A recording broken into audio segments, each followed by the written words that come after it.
Chers étudiants, bonjour. Nous nous retrouvons aujourd'hui pour une vidéo qu'on va dédier à la problématique de la démocratie. Pourquoi la démocratie? Parce que nous la considérons comme étant un pilier dans le prisme du droit constitutionnel.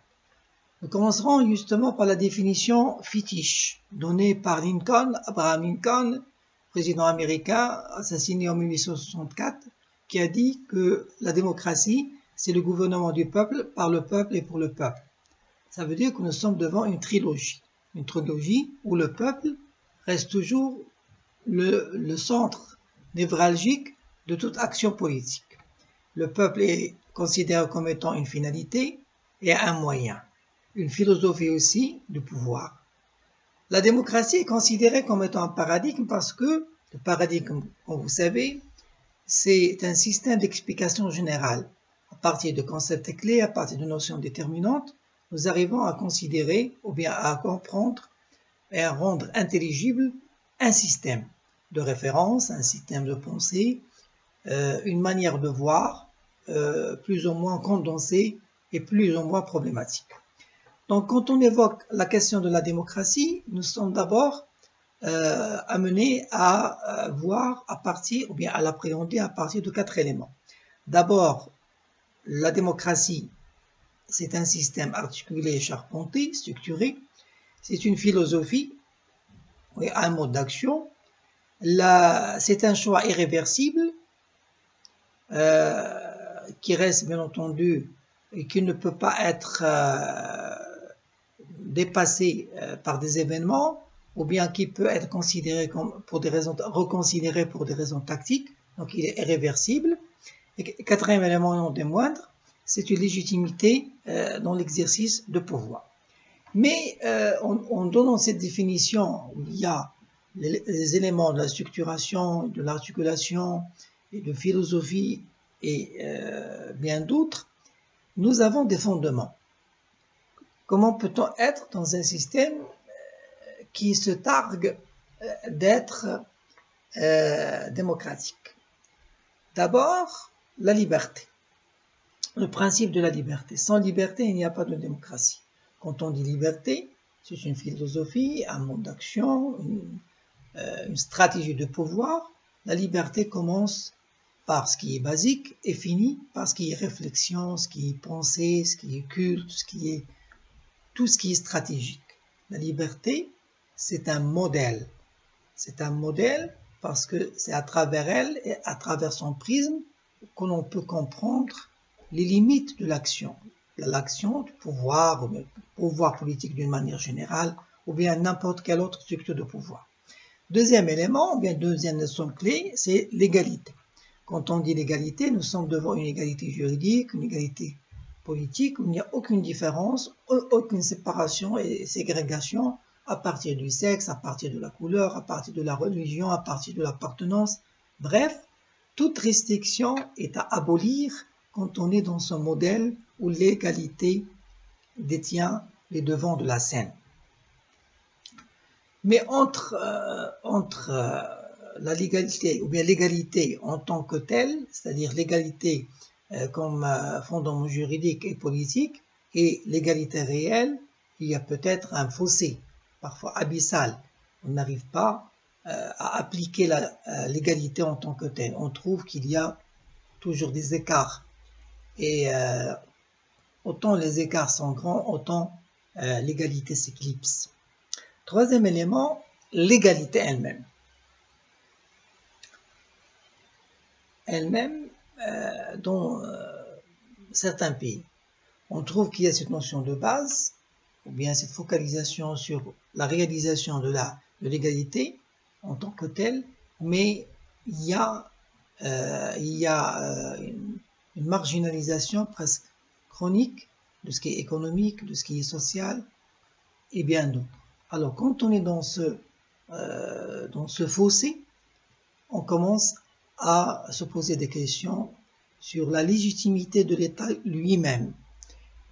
Si on a les mêmes devoirs et les mêmes obligations, peut-être qu'on n'a pas les mêmes chances.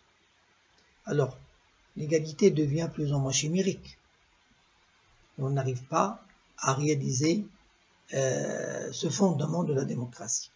Peu importe, dans les régimes démocratiques, surtout d'inspiration occidentale, il y a une marginalisation de ce qui est social et ce qui est économique. C'est pour cette raison-là qu'il y a d'autres partis sociodémocrates et d'autres modèles qui se sont inspirés de la démocratie sociale et de la démocratie économique, entre guillemets, on va utiliser ce concept entre guillemets, justement pour pouvoir parler d'une véritable démocratie. Ça veut dire qu'il faut que l'égalité soit dans la forme et dans la teneur, dans le contenant et dans le contenu. Troisième élément, et non des moindres, c'est la légalité. Quand on dit légalité, la légalité, notion juridique. Ça veut dire que la société repose sur des normes juridiques qui sont consensuellement établies. Sans légalité, sans référence et recours à la loi, il n'y a point de démocratie. La loi est considérée comme étant un déterminant explicatif et un modèle aussi. Vous savez très bien, quand on dit l'état de droit, ça veut dire c'est la loi qui a la main mise et qui représente en quelque sorte le support et le pivot de la société elle-même. C'est le recours à ce qui est normatif, à ce qui est formel, etc. Mais la loi elle-même doit être le couronnement d'un long chemin où la volonté du peuple est toujours déterminante. Quatrième élément, qui est à notre sens déterminant dans la délimitation ou bien dans la détermination du fondement démocratique, c'est la participation du citoyen au pouvoir. Autant le citoyen est présent, autant la démocratie se fait sentir. Comment peut-on expliquer dans certains systèmes qui sont auréolés des atours démocratiques, une marginalisation presque systématique du citoyen dans la participation. Qu'est-ce qu'on entend par la marginalisation du citoyen dans la participation?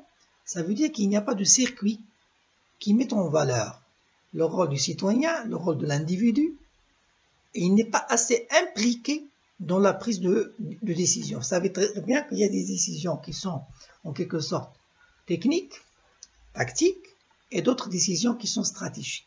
Mais le citoyen doit avoir tous les moyens et tous les supports constitutionnels et politiques pour être toujours au devant et pour avoir ce rôle avant-gardiste.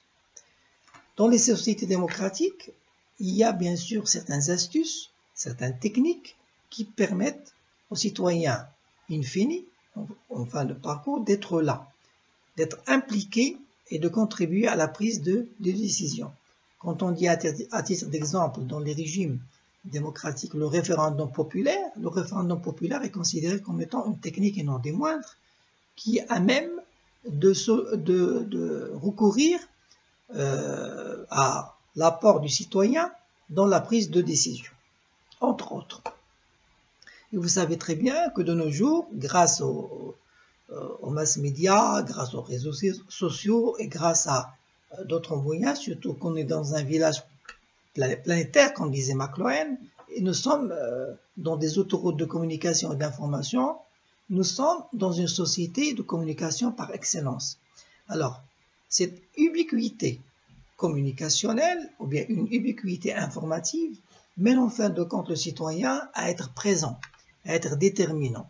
Et la contribution du citoyen, par plusieurs façons, par plusieurs moyens, ne pourrait qu'être salutaire pour le foisonnement et pour le développement de la démocratie, du modèle démocratique, de l'idéal démocratique en tant que tel. Nous arrivons à la classification de la démocratie. Vous savez très bien que le fondement est presque le même. L'idéal est le même. Mais il y a certaines nuances. On peut comprendre la démocratie à partir de plusieurs paramètres, plusieurs éléments. Nous avons généralement une classification classique de la démocratie. On parle d'abord de la démocratie directe, là où le citoyen détient les arènes du pouvoir, là où le citoyen a tous les mécanismes de contrôle et de régulation, il y a une possibilité de recourir systématiquement en aval et en amont, ou bien en amont et en aval, à l'apport du citoyen dans la décision, dans le contrôle et dans même l'architecture globale, l'architecture politico-constitutionnelle globale. Dans certains pays comme la Suisse, comme certains pays scandinaves, ou bien comme d'autres pays, il y a le recours à cette technique, le recours à la démocratie directe. Mais la question qui se pose, est-ce qu'on peut de nos jours recourir à la démocratie directe vu l'étendue des pays, vu les populations dont le nombre ne permet pas de recourir systématiquement à la démocratie directe, est-ce qu'il y a une utilité fonctionnelle, si vous voulez, à la démocratie directe? La question qui se pose de cette façon mène à plusieurs réponses. La première réponse qu'on pourrait donner, c'est que la démocratie directe ne peut pas être globale. Il ne peut être que partiel. La deuxième chose, c'est que la démocratie directe nécessite la mise en place de plusieurs mécanismes, de plusieurs techniques qui pourraient contribuer un tant soit peu à son foisonnement, à son évolution, ce qui n'est pas le cas dans certains pays qui n'ont pas ces moyens ou bien qui n'ont pas la volonté. Bref, quand on dit démocratie directe, on dit qu'il n'y a pas d'intermédiaire, entre le peuple et le pouvoir, que le peuple est inséré, est impliqué, le peuple est présent. Généralement, au niveau du principe général du droit constitutionnel, on a tendance à dire que quand le peuple est présent, ou bien omniprésent, il y a possibilité de recourir à la démocratie directe. La deuxième démocratie, bien sûr, qui est en vogue et qui résume en tant que telle les différents les mécanismes de gestion de pouvoir dans le monde, c'est la démocratie représentative. Ça veut dire qu'il y a des représentants, que le peuple peut élire des représentants au niveau local, au niveau régional, au niveau national, qui le représentent. Dans ce système, nous sommes devant des électeurs et des élus, et des représentants qui ont bien sûr des comptes à rendre à leurs électeurs. Bien entendu, quand on est dans la démocratie représentative, ce qui est globalement normal comme mécanisme et logique comme procédure, la démocratie représentative, bien entendu, il ne doit pas laisser échapper de vue le rôle du représentant et le rôle de mécanisme de contrôle pour la continuité de l'action de l'État, d'une part, et la continuité de la volonté des citoyens, d'autre part. Nous arrivons à la démocratie semi-directe. Qu'est-ce qu'on entend par la démocratie semi-directe? C'est un brassage entre ce qui est censé être démocratie directe, ça veut dire la participation sans intermédiaire, sans restriction du peuple dans la prise de décision, et la démocratie représentative. Entre les deux, nous avons des mécanismes d'implication du peuple, comme le plébiscite, comme le veto populaire, et comme d'autres astuces et d'autres techniques qui permettent en fin de compte aux citoyens d'être présents. Nous avons donc plusieurs éléments qui nous confortent dans la démocratie semi-directe. D'ailleurs, c'est la tendance dans les régimes, dans les systèmes politico-constitutionnels centraux, comme le système présidentiel, le système semi-présidentiel, le système parlementaire, le système semi-parlementaire, etc. Généralement, dans ces systèmes, il y a le recours plus ou moins déterminant au peuple. Le peuple, quand il est présent dans la prise de décision, on est en quelque sorte dans une volonté d'asseoir un système de démocratie semi-directe. Mais parfois, ça peut se transformer en une forme d'instrumentalisation. Ça veut dire le saupoudrage. On a tendance à dire que le peuple peut être présent, sans lui donner les moyens de sa présence. Or, c'est un non-sens, parce que quand la démocratie se transforme en un simulacre, ou bien en une vitrine juste pour vendre, ou bien du marketing politique, cela, en fin de compte, ne peut pas contribuer à la consolidation d'un système qui se veut pertinent, efficace, déterminant et fonctionnel. C'est ça la problématique qui se pose en fin de compte pour plusieurs pays. Nous arrivons justement, du moment qu'on parle de la question de la démocratie comme paradigme, nous arrivons à la question de la légitimité. Vous savez que la légitimité se pose généralement pour plusieurs pays. Quand on dit la question de légitimité, on revient directement au sociologue allemand, au politologue allemand, Max Weber, décédé en 1920. Ça fait un siècle. Max Weber, dans son livre classique, Le savant et le politique, nous a donné une classification qui est restée comme étant une référence chaque fois qu'on parle de la question de la légitimité. Il a parlé de la légitimité traditionnelle, de la légitimité charismatique et de la légitimité légalo-rationnelle. Alors quand il évoque la légitimité traditionnelle, c'est l'obéissance, c'est une forme d'obéissance à tout ce qui est lié à la tradition, tout ce qui est lié au passé, à tout ce qui est répété et considéré comme étant ancré dans la mémoire collective, dans l'imaginaire collectif du peuple.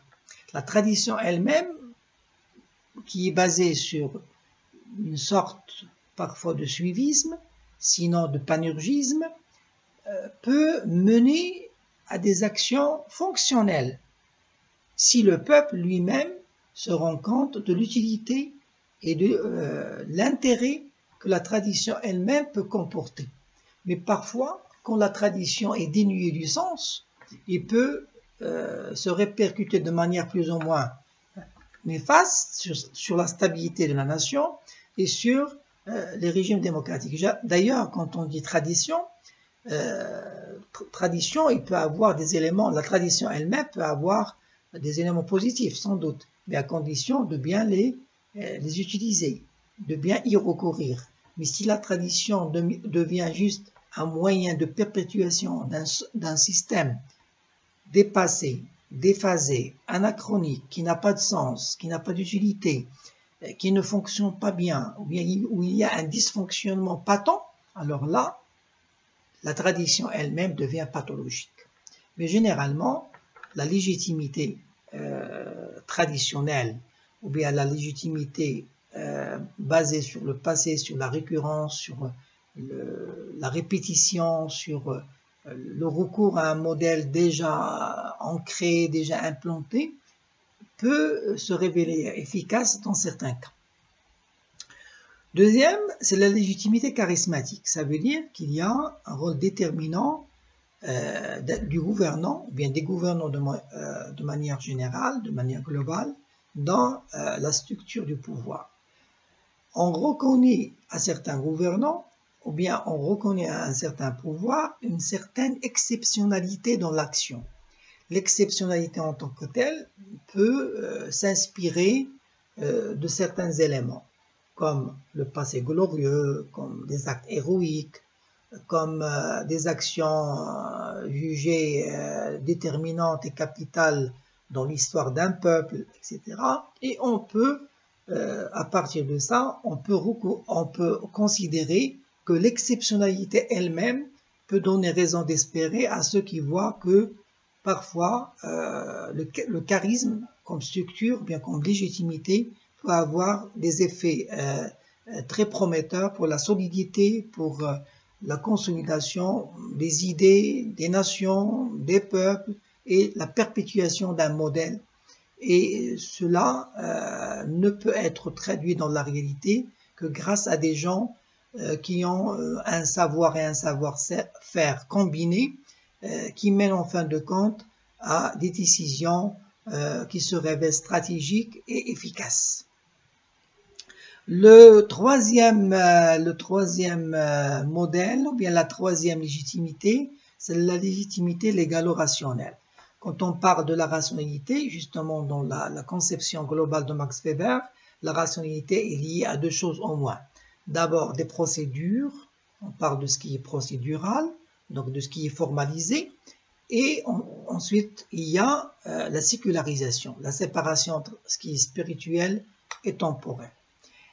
La rationalité ou bien la rationalisation de structures ne peut pas avoir lieu dans un contexte qui est irrationnel. On ne peut pas recourir à une façade rationnelle dans une société où il n'y a aucun moyen de faire des structures, de mettre en forme des structures rationnelles. Il faut d'abord commencer par la société, dans sa logique collective, dans son imaginaire collectif, pour pouvoir en fin de compte avoir des structures étatiques rationnelles. Et ça se discute. Cela ne veut pas dire que la rationalité ou bien la rationalisation selon le prisme de Max Weber est valable pour tous les contextes et pour toutes les circonstances. Légal, ça veut dire que la loi devient elle-même une source de légitimité. Alors là, nous arrivons à une structure où la légalité devient une transposition de la légitimité et vice-versa. Et c'est de là qu'on parle de la légitimité légalo-rationnelle. Ce sont les trois grandes structures classiques dans la détermination du pouvoir politique. Mais en fin de compte, la question qui se pose, ou bien des questions qui se posent, est-ce que la démocratie ne bascule pas? D'ailleurs, le débat actuel, même dans les systèmes démocratiques, c'est les limites de la démocratie elle-même. Est-ce qu'on est dans des régimes qui sont véritablement démocratiques, ou bien il y a des dérapages et des dysfonctionnements qui se profilent à cause de l'argent, à cause d'une minorité, à cause de l'insouciance, à cause de la problématique de la défiance. Il y a plusieurs éléments justement qui peuvent conforter les soucis et le scepticisme, si l'on veut dire, de certaines parties. La démocratie, généralement, dans le monde arabe, justement pour vous donner un petit exemple, dans le monde arabe, c'est une problématique. Pourquoi? Parce que le monde arabe a des traditions d'autoritarisme qui n'ont pas donné lieu et n'ont pas donné raison d'espérer à ceux qui veulent voir les premiers éléments, les premiers fondements de la démocratie. Nous pouvons avoir des éléments, mais une fois le puzzle n'est pas complet, ou bien une fois il y a des éléments et des maillons faibles et des parents pauvres aussi dans l'articulation globale et dans l'architecture globale de notre système, on commence à devenir réticent quant à la possibilité, quant à l'avenir de la démocratie. En fin de compte, quand on discute en termes de démocratie, selon le prisme de droit constitutionnel, c'est parce que, généralement, c'est la démocratie qui nous permet en fin de compte d'avoir un système constitutionnel qui peut être fonctionnel. Cela ne veut pas dire qu'il n'y a pas une particularité, mais la particularité se fait justement dans le respect du socle démocratique. La particularité se fait pour avoir un fonctionnement normal de nos institutions. Et cela ne peut pas être un alibi ou bien un prétexte pour ceux qui veulent que la mise en application ou bien le recours à la démocratie soit limité pour une raison ou une autre. Merci beaucoup.